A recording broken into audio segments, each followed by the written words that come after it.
Grace, ano-ano ang inaasahan na matatalakay sa pulong ng Mutual Defense Board at Security Engagement Board? Yes, Aga, magandang tanghali. Nakasentro nga ang pagpupulong sa security policy at defense ng dalawang bansa. Posible ring pag-usapan ang balikatan exercises sa susunod na taon. Ang Mutual Defense Board and Security Engagement Board ay isang lugar para sa AFP at US Indo-Pacific Command o US Indo-PACOM na pag-usapan at magkaroon ng isang napagkasundoang direksyon ng patakaran sa mga alalahanin sa depensa at seguridad.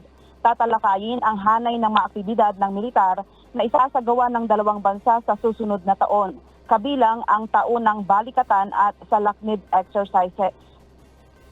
Nasa 16,000 ang tropang Amerikano at Pilipino ang nakibahagi sa balikatan ngayong taon mula April 22 hanggang May 10 sa iba't ibang lokasyon sa bansa. Samantala, pinangunahan ni Armed Forces of the Philippines Chief General Romeo Browner Jr.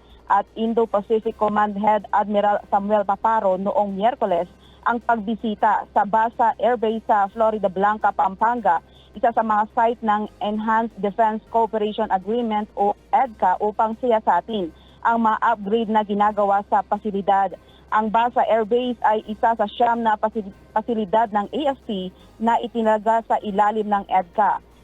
Inilagyan ng mga upgrade sa infrastruktura at mga pasilidad upang suportahan ang mga pagsisikap sa modernisasyon ng militar ng Pilipinas at mag-ambag sa pangkalatang postura ng seguridad at depensa sa rehiyon.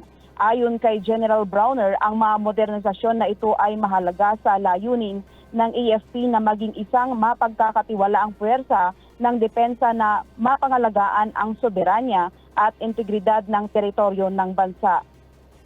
Ang pagbisita ay bahagi ng patuloy na pakikipag-ugnayan sa ilalim ng Mutual Defense Board Security Agreement Board meeting na nakaschedule sa Philippine Military Academy sa Baguio City ngayong araw. Yan muna ang balita mula dito sa Baguio. Balik sa iyo, Aga. Maraming salamat, Grace Doctolero.